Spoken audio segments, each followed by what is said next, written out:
2026 தேர்தலில் விஜய் அவர்கள் 2 தொகுதியில போட்டியிட்டாரு. குறிப்பா திருச்சி கிழக்குல அவர் போட்டியிட்டு ஜெயிச்சிட்டாரு. அதே போல சென்னையில பெரம்பூர்லயும் நின்று ஜெயிச்சாரு. ஏதோ ஒரு தொகுதி ரிசைன் பண்ணுமா இல்லையா, அவர் ரிசைன் பண்ணிட்டார். அவர் ரிசைன் பண்ண உடனே அந்த மக்களுக்கு நன்றி தெரிவிக்கல அப்படின்னு ஒரு மிகப்பெரிய சர்ச்சை எழுந்துச்சு.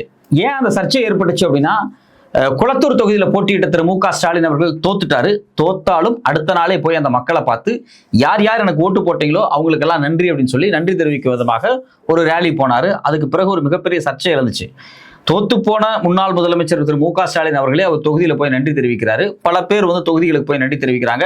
இதுக்கு முன்னாடி இருந்த துணை முதல்வர் திரு உதயநிதி ஸ்டாலின் அவர்கள் அவர் போட்டியிட்ட சேப்பாக்கம் திருவல்லிக்கேணி தொகுதியில் போய் நன்றி தெரிவிச்சாரு. இவர் ஏன் நன்றியே தெரிவிக்க மாட்டேங்கிறாரு, வாயே திறக்க மாட்டேங்கிறாரு அப்படின்னு சொல்லி இவர் மேல ஒரு விமர்சனம் வந்துச்சு. அந்த சூழ்நிலையில் அவர் என்ன பண்ணார் அப்படின்னா, திருச்சி கிழக்க அவர் ரிசைன் பண்ணார். 2 தொகுதியில் அவர் போட்டியிட்டு எம்எல்ஏ ஆனாலும் ஏதோ ஒன்று தான் வச்சிருக்க முடியும். ஸோ இதுக்கு நன்றி தெரிவிக்கும் விதமாக திருச்சி போய் திருச்சி சென்ட் ஜோசப்ஸ் காலேஜில் இருக்கக்கூடிய மைதானத்தில் ஒரு கூட்டம் போட்டு பேசினார். அந்த கூட்டத்தில் அவர் என்ன பேசினாரு அப்படிங்கிறது நம்ம எல்லாருமே பார்த்தோம். அதிமுக திமுக மேல கடுமையான விமர்சனங்களை அவர் முன் வச்சாரு. அதுல குறிப்பா அதிமுக மேல வச்ச விமர்சனங்களுக்கு அதிமுக பதில் சொன்னாங்க. திமுக மேல வச்ச விமர்சனங்களுக்கு இன்னைக்கு அண்ணன் ஆ ராசா அவர்கள் பதில் சொல்லியிருக்கிறாரு.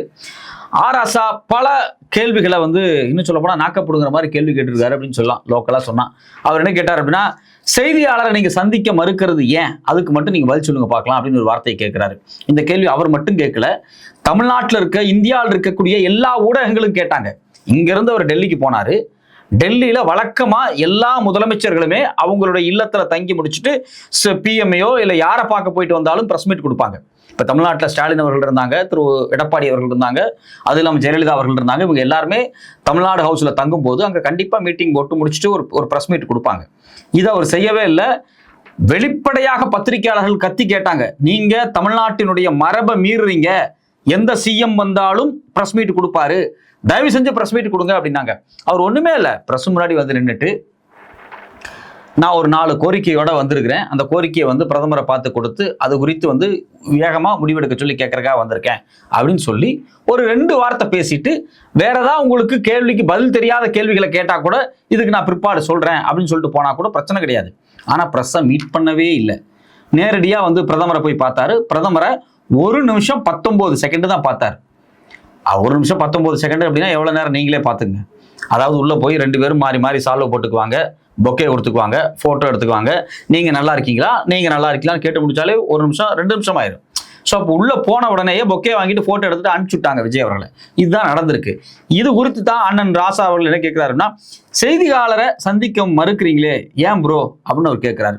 இதை விட முக்கியமா அவர் கேட்ட ஒரு கேள்வி என்ன அப்படின்னா, வேட்பாளர் தேர்வில் முதலமைச்சர் விஜய் சாதி மதம் பார்க்கவில்லையா அப்படின்னு ஒரு கேள்வி முன்வைக்கிறார்.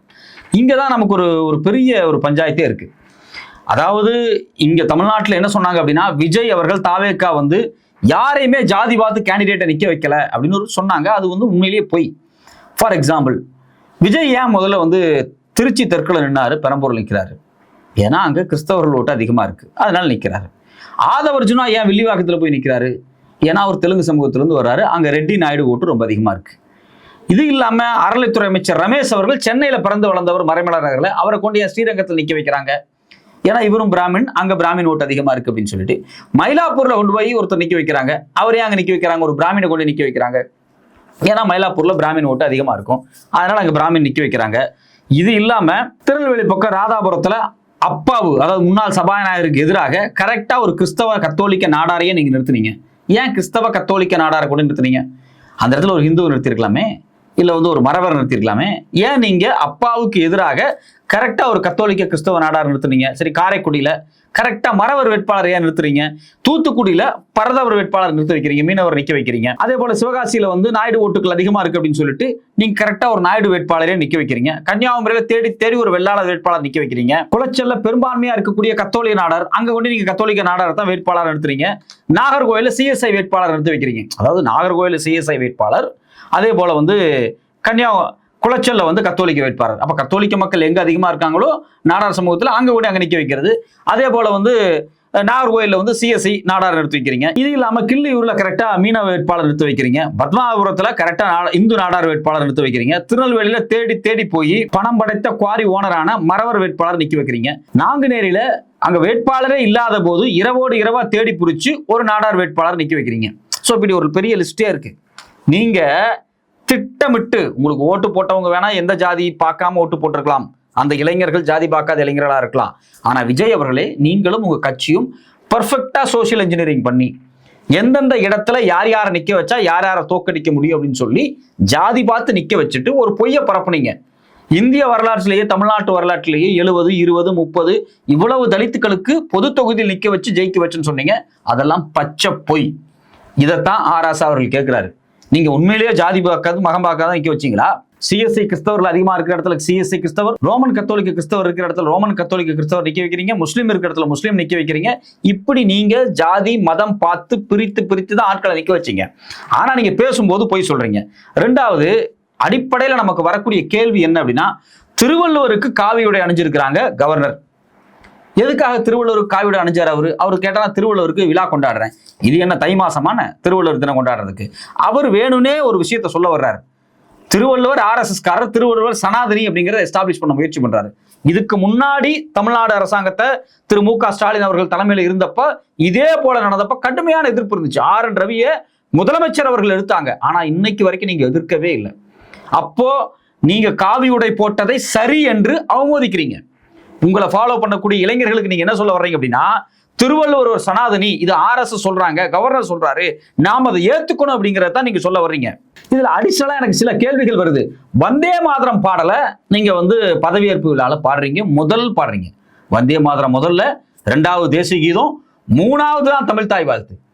ஆனா பக்கத்து ஸ்டேட் கேரளா, அங்கேயும் தான் புதுசா முதலமைச்சர் வந்தாங்க, புதுசா அமைச்சரை வந்தாங்க, அவங்க வந்தே மாதரம் பாடினாங்களா? கடுமையா அதை எதிர்த்தாங்கல்ல. கவர்னர் அங்க கோச்சுக்கிட்டு, இதே கவர்னர் தான் அங்கேயும் கோச்சுட்டு போனாரு. அப்போ அந்த மாநில முதல்வருக்கு முதுகெலும்பு இருக்கு, அவர் எதிர்க்கிறாரு. ஆனா இந்த மாநில முதல்வர் ஏன் எதிர்க்க மாட்டேங்கிறாருன்னு ஒரு தமிழனாக எனக்கு இந்த கேள்வி வருது. என்னுடைய தாய் தமிழ் மொழியை நீங்கள் முதன்மையா பாடி இருக்கணுமா இல்லையா? அதுக்கு தானே நான் உங்களுக்கு ஓட்டு போட்டிருக்கிறோம். நீங்க ஒரு தமிழர் தான் ஓட்டு போட்டிருக்கிறோம். ஆனா நீங்க தமிழ் தாய் வாழ்த்த 3வது இடத்துல நிக்க வச்சீங்க. திருப்பரங்குன்றத்துல மத்திய அரசாங்கத்தினுடைய ASI தொல்லியல் துறை அளந்துகிட்டு இருக்கிறான். நாளைக்கு திருப்பரங்குன்றம் மத்திய அரசாங்கத்தின் கட்டுப்பாட்டுல போகுது அப்படின்னா, அங்க இருக்கக்கூடிய தர்காவுக்கு பக்கத்தில் இருக்கக்கூடிய தூண்ல அவங்க விளக்கேற்றுவாங்க. தர்காவுக்கு பக்கத்தில் இருக்கக்கூடிய தூண் விளக்கேற்ற தூண் கிடையாது, அது ஒரு சர்வே கல்லுன்னு போன அரசாங்கம் கடுமையா சண்டை போட்டாங்க. அதாவது மதுரையில முஸ்லிம்களும் இந்துக்களும் மிக மிக இணக்கமாக வாழ்ந்து கொண்டிருக்கிறார்கள், மாம மச்சன்னா பழகிட்டு இருப்பாங்க. இது குறித்து மிக விரிவாக ஆய்வு பண்ணி திருப்பரங்குன்ற ஃபைல்ஸ் அப்படிங்கக்கூடிய ஒரு ஆவணப்படத்தை அறக்களம் அப்படிங்கக்கூடிய யூடியூப் சேனல்ல வெளியிட்டாரு. கிட்டத்தட்ட 1 மணி நேரத்துக்கு மேலான ஒரு முக்கியமான படம். இது மதுரை மட்டும் கிடையாது, மதுரையை சுத்தி இருக்கக்கூடிய எல்லா பகுதிகளிலும் அங்க இருக்கக்கூடிய இந்துக்களும் இஸ்லாமியர்களும் பண்பாட்டு கலாச்சார ரீதியாக ரத்த உறவோடு இருக்கக்கூடியவர்கள் இப்படின்னு ப்ரூஃப் பண்ணி அந்த டாக்குமெண்ட்ரி வெளியிட்டாங்க. அந்த டாக்குமெண்ட்ரியை புதுக்கோட்டையில திரையிடுறதுக்கு முயற்சி பண்ணும்போது போலீஸ் அதை தடுக்குது. ஏன் திருப்பரங்குன்றத்தை பத்தி ஒரு டாக்குமெண்ட்ரி வெளியிட்டா அதை போலீஸ் தடுக்குது? இது RSS காரன் தான் தடுத்துக்கிட்டு இருந்தான். RSS காரனுடைய அதே ஸ்டாண்ட திரு விஜய் அவர்கள் எடுத்திருக்கிறாரா, தாவேக அரசு எடுக்கிறதான கேள்வி வருது நமக்கு. கேட்டா மேலிடத்து உத்தரவுங்கிறாங்க. யார் அந்த மேலிடம் சொல்லுங்க? திருப்பரங்குன்றத்தை கலவரமாக மாற்றுவதற்கு, அதை அயோத்தியாக மாற்றுவதற்காகத்தான் நாங்கள் பாடுபட்டு கொண்டிருக்கிறோம்னு RSS பாஜகவினுடைய ராஜா சொல்றாரு. அந்த ராஜா அவங்களுடைய ஆட்களை பயன்படுத்தி, RSS பயன்படுத்தி பெரிய கலவரத்தை பண்ண முயற்சி பண்ணார். கோர்ட்டுக்கு போய் அவங்க கோர்ட்ல இருக்கக்கூடிய GR சுவாமிநாதன் அவங்களுக்கு சாதகமா தீர்ப்பு கொடுத்தாரு. அதை பயன்படுத்தி விளக்கேற்ற முயற்சி பண்ணும்போது அன்னைக்கு ஸ்டாலின் அவர்கள் உறுதியா நின்று அதை தடுத்தாரு. நீங்க இன்னைக்கு வாயே திறக்கல. திருப்பரங்குன்றத்தில் அவ்வளவு பெரிய கலவரம் நடந்துகிட்டு இருந்துச்சு. முஸ்லிம்களுக்கு எதிராக திட்டமிட்டு RSS பிளான் போட்டு கலவரத்தை உருவாக்க முயற்சி பண்ணா வாயே பேசாம நீங்க அமைதியா இருந்தீங்க. ஆனா இன்னைக்கு நீங்க முதலமைச்சர் ஆயிட்டீங்க. அன்னைக்கு நீங்க ஓட்டுக்காக வாயை மூடிட்டு ஒரு சாஃப்ட் இந்துத்துவா செயல்பட்டீங்க. இன்னைக்கு நீங்க முதலமைச்சர் ஆயிட்டீங்க. ஒரு ஆவணப்படம் திரையிட போறாங்க, அதை நீங்க தடுத்து நிறுத்துனீங்க. ஏன் தடுத்து நிறுத்துறீங்க? அப்போ திருவள்ளுவர் காவியோட போட்டா நீங்க வாய் பேச மாட்டீங்க, வந்தே மாதரம் பாடல பாடுனா நீங்க வாய் திறக்க மாட்டீங்க. திருப்பரங்குன்ற ஃபைல்ஸ் அப்படின்னு சொல்லிட்டு சங்கிகளுடைய திட்டத்தை அம்பலப்படுத்தி ஒரு மத நல்லிணக்கத்தை உருவாக்குறதுக்காக வெளியிடப்படக்கூடிய ஆவணப்படத்தை தடை பண்றீங்க. இது இல்லாம திருப்பரங்குன்றத்தை மையமாக வச்சு ASI சர்வே நடக்குது, அதை நீங்க தடுக்காம இருக்கிறீங்க. மாடுகளை வெட்டக்கூடாது அப்படின்னு பக்ரீத்துக்கு முன்னாடி நாள் கோர்ட்ல உத்தரவு வாங்குறான் RSS காரன். ஆமா நாங்க அதை செயல்படுத்தோம் அப்படின்னு சொல்லி நீங்க செயல்படுத்தி இருக்கிறீங்க. இந்து பத்திரிகையில தெளிவா விஷயம் வெளியே வந்திருக்கு. அரசாங்கம் யாரு? தாவேக அரசாங்கம் நீதிமன்றத்திற்கு நாங்கள் ஆடுகளை வெட்டக்கூடிய அந்த ஸ்லாட்டர் ஹவுஸ் தாண்டி வேற எங்கேயும் வெட்ட விட மாட்டோம் அப்படின்னு சொல்லி எழுத்துப்பூர்வமா நீங்க கொடுக்குறீங்க. அதுல எனி அனிமல்னு சொல்றீங்க. எனி அனிமல் என்ன அர்த்தம்? நான் என் குலதெய்வத்துக்கு கெடா வெட்டுவேன், கோழி வெட்டுவேன். நாளைக்கு அதை கூட நீங்க வெட்ட விடாம தடுக்கிறதுக்கு வேலை பார்க்குறீங்களா? நீங்க எப்படி கோர்ட்டு கொடுத்த உத்தரவை ஏத்துக்க முடியும்? நீங்க மேல்முறையீடு பண்ணி உச்சநீதிமன்றத்துக்கு போயிருக்க வேண்டாமா இல்லையா? முஸ்லீம்கள் மாட்டை வெட்டுவதை நீங்கள் எப்படி தடுக்க முடியுங்க? இது என்ன இந்துத்துவ நாடா? இல்ல இது இந்துக்களுக்கு மட்டுமான நாடா? இது எல்லாத்துக்குமான நாடு தானே. முஸ்லிம் கிறிஸ்தவர்கள் நம்ம எல்லாம் சேர்ந்து தான் வாழ்ந்துகிட்டு இருக்கிறோம். அது எப்படி நீ இந்துக்களுக்கு மட்டும் நீ முடிவு பண்ணுவ? அப்படி பண்ணக்கூடாதுல்ல. அது போலத்தான் RSS காரன் ஒரு திட்டம் போட்டு செயல்படுத்துறான். அதுக்கு நீங்க அவமதிக்கிறீங்க, அதுக்கு ஏன் நீங்க ஏத்துக்கிறீங்க? அப்போ நீங்க பாசிசத்தை எதுக்க மாட்டீங்க. நீங்க பாயாசம் கீயாசம்னு உங்க இளைஞர்களை, உங்க ஃபாலோவர்ஸா, உங்களுக்கு ஓட்டு போட்டவங்களை குழப்பி விட்டுட்டு ஓடி போகக்கூடிய மிக மோசமான குழப்பவாதியா இருக்கிறீங்க. நீங்க குழப்பவாதி மட்டும் கிடையாது, குழப்பமா இருப்பதை போல் நடித்துக்கொண்டு RSSக்காக அவங்களுடைய அஜெண்டாவை நடைமுறைப்படுத்திக் கொண்டிருக்கிறீர்கள். இதைத்தான் அண்ணன் வெளிப்படையா கேட்கிறார் RSS அவர்கள். பாசிச எதிர்ப்பு எப்போது பேசுவீர்கள்? பாசிச எதிர்ப்பு பேசலாம் பரவாயில்ல, பாசிசத்துக்கு ஆதரவா இவர் நடந்துகிட்டு இருக்காரு அப்படிங்கிறதா வேதனையா இருக்கு. எனக்கு ஒரே விஷயம் மட்டும் புரியல. பிரதமர் மோடியை போய் பார்த்துட்டு கை கட்டிட்டு அப்படி வந்துட்டீங்களே, மேகதாட்டுல அணை கட்ட போறான் யாரு? காங்கிரஸ்காரங்க. நமக்கு வர வேண்டிய PM-ஸ்ரீ பணம் இன்னும் வரல. இது இல்லாம ஏற்கனவே தமிழ் தாய் வாழ்த்து பிரச்சனை போயிட்டு இருக்கு. ஹிந்திக்கு நிதி ஒதுக்க மாட்டேங்கிறாங்க, சமஸ்கிருதத்துக்கு நிதி ஒதுக்கிட்டு இருக்காங்க. போய் நீங்க வீரவசனமா கேட்க வேண்டியதானே. இதுக்கு முன்னாடி இருந்த அரசாங்கம் செய்யல, அவங்க பாசிசம் பாயாசம்னு போய் சொல்லிட்டாங்க, அவங்க எல்லாம் வேஸ்ட், நான் தான் பயங்கரமான ஹீரோ, பாஞ்சு அடிப்பேன்னு சொல்லி தானே நீங்க வந்தீங்க. உங்களுக்கு ஓட்டு போட்டோம் இப்போ வரைக்கும் என்ன சொல்றான்? நீங்க சூப்பர் ஹீரோ மாதிரி செயல்படுவீங்க தானே ஓட்டு போட்டான். அங்க போய் மோடி முன்னாடி கை கட்டி உட்கார்ந்து திருப்பி ஓடி வந்துட்டீங்க. கேட்க வேண்டாமாங்க நீங்க? எதுக்கு நீங்க நிதியை நிறுத்துனீங்க? கொடுங்க நிதியை அப்படின்னு கேட்கணுமா இல்லையா? ஏன் கேட்கல? வாயே திறக்கல. எப்ப நீங்க வாயை திறப்பீங்க இப்படின்னு வெளிப்படையா ராசா அவர்கள் கேட்கிறாரு. இது இன்னொரு முக்கியமான விஷயம்னா, மேகதாது பிரச்சனையை பத்தி அவர் பேசுறாரு. மேகதாது பிரச்சனை TK சிவகுமார் என்ன ஆனாலும் நான் அணை கட்டுவேன் அப்படிங்கிறாங்க. தமிழனுடைய வாழ்வாதாரம். இன்னைக்கும் நாம காவேரி நம்பிதான் உட்கார்ந்துட்டு இருக்கிறோம். தண்ணி வரல. ஒட்டுமொத்தமா 22 மாவட்டங்கள்ல குடிக்க தண்ணி இருக்காது. விவசாயத்தை கூட ரெண்டாவது, குடிக்க தண்ணி இருக்காது. காவேரி அப்படிங்கிறது நம்மளுடைய உயிர். அந்த உயிரை தடை பண்ணுவதற்கு கர்நாடகா சதி திட்டத்தோடு செயல்படுது. கர்நாடகா காங்கிரஸ் செய்து, நீங்க காங்கிரஸோட கூட்டணி வச்சிருக்கீங்க. இதுக்கு முன்னாடி திமுக வச்சாங்கல்ல கூட்டணி, அப்ப நீங்க வந்து கேள்வி கேட்டீங்கல்ல. இப்ப நாங்க உங்களை கேள்வி கேட்கிறோம். சரி ஓகே, ரெண்டு திமுக வந்து கைவிட்டுருச்சு. இப்ப நீங்க வந்துட்டீங்க, நீங்க மேகதாது அணை நிறுத்துங்க. DK சிவகுமார் அறிக்கை கொடுக்குறாரு. எப்படி அணை கொடுக்கலாம்? தமிழ்நாடு கேட்காம நீங்க எப்படி வந்து அணை கட்ட முடியும்னு கேட்கணுமா இல்லையா? ஏன் வாய் திறக்கல? எதுக்குமே வாய் திறக்க மாட்டேன். உங்க மினிஸ்டர்கள் ரீல்ஸ் போட்டு டான்ஸ் ஆடிட்டு இருக்காங்க, நீங்க வாயே திறக்க மாட்டீங்க.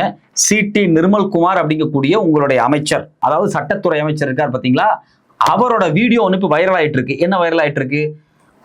திருவள்ளுவருக்கு காவியோட பிறந்த ஒரு பெரிய விஷயம் கிடையாது அப்படின்னு அவர் பேசுறாரு. ஏன்னா ஒரு RSS காரர், ஒரு RSS காரரை கொண்டு வந்தா நீங்க சட்டத்துறைகளை உட்கார வச்சிருக்கீங்க. அதனாலதான் அந்த மாட்டுக்கறி பிரச்சனை இருக்கு பாத்தீங்களா. இந்த மாட்டுக்கறி பிரச்சனையில ஒரு RSS காரன், இந்து முன்மணிக்காரன் வழக்கு போடுறான். அந்த வழக்கு அவனுக்காக ஆஜராகிற ஆள் யாரு? சேஷாத்ரி அப்படிங்கக்கூடிய இன்னொரு பிராமண சமூகத்தை சார்ந்த ஒரு இந்துத்துவ மனநிலை கொண்ட ஒரு ஆள். கரெக்டா இந்த வழக்கு திரு ஜட்ஜ் GR சுவாமிநாதனுடைய பெஞ்சுக்கே போகுது. அது எப்படி போச்சு? அது ஒரு கான்ஸ்பிரசியா இருக்குல்ல. ரெண்டாவது முக்கியமான விஷயம், சரி ஓகே ரைட்டு, GR சுவாமிநாதன் பெஞ்சுக்கே போயிடுச்சு. அரசு தரப்புல இருந்து ஒரு வழக்கறிஞர் போய் வாதாடணுமா இல்லையா? அந்த வழக்கறிஞர் பாலசுப்ரமணியம் அவர்கள் ஏன் இந்த வழக்கை சீரியஸா எடுத்துக்கல? ஏன் நீங்க நீதிமன்றம், குறிப்பா RSS போட்ட மனுவுக்கு ஏத்த மாதிரி இந்த நீதிமன்றம் கொடுக்கறதுக்கு தீர்ப்புக்கு ஆதரவு கொடுக்குறீங்க? எதிர்த்து நீங்க பேசணுமா இல்லையா? அப்போ தமிழ்நாட்டில் நடப்பது மறைமுகமான ஒரு RSS ஆட்சி. வெளிப்படையாக எதையுமே பேசாம அமைதியா விஜய் இருக்கிறதுக்கான யுக்தியே என்ன அப்படின்னா, நான் அமைதியா இருந்துக்குவேன், RSS எல்லா வேலையும் பார்த்துக்க அப்படிங்கிறதா. இது மிகப்பெரிய ஆபத்து தமிழ்நாட்டுக்கு. விஜய் அவர்கள் காட்டமாக பதில் சொல்ல வேண்டும். அத்தோடு இல்லாமல் உறுதியான நிலைப்பாடுகளை எடுக்க வேண்டும். எல்லா விஷயத்திலையும் சரி, வந்தே மாதம் பாட முடியாது. தமிழ்நாட்டில் எவனாவது திருவள்ளுவர் காவியோட போட்டீங்க, வழக்கு போட்டு உள்ள அரெஸ்ட் பண்ணிடுவோன்னு சொல்லணும். 2 பேர்த்த பிடிச்சி ஜெயிலில் போடணும். கவர்னர் மாளிகையில் இது போல நடந்தா நேரடியாக கவர்னர் மாளிகைக்கு நோட்டீஸ் அனுப்பணும். கவர்னரை கண்டிச்சு அறிக்கை கொடுக்கணும். நீதிமன்றத்துக்கு போகணும். தமிழ்நாட்டில் கலவரத்தை உருவாக்குறதுக்காக கவர்னர் இப்படி பண்றான்னு நீங்க சொல்லணும். இதை சொல்லுவதனூடாக உங்களுடைய இளைஞர்கள் உங்களை ஃபாலோ பண்ணி உங்களுக்கு ஓட்டு போட்டா பார்த்தீங்களா, 1,70,00,000 பேர், அதுல 1 கோடி பேர் உங்களுடைய ஃபாலோவரா கூட இருக்கலாம். அந்த பசங்களுக்கு இந்த அரசியல் போய் சேரணும். அந்த பசங்களுக்கு இந்த RSS அஜெண்டா அரசியல் போய் சேரக்கூடாதுன்னு நீங்க அமைதியா இருக்கிறீங்க. இதை பார்க்கும்போது எங்களுக்கு சந்தேகமா இருக்கு. நீங்க எதிர்வினை ஆட்டாத வரைக்கும் உங்களை ஃபாலோ பண்றவன் எதிர்வினை ஆட்ட மாட்டான். அப்ப இது RSSக்கான முகாமாக தமிழ்நாட்டை மாற்ற நடக்கக்கூடிய சதி. அதை நீங்கள் முழுமையாக ஏற்கிறீர்கள். உங்களுடைய ஒப்புதலின் அடிப்படையில் அது நடந்துகிட்டு இருக்கு.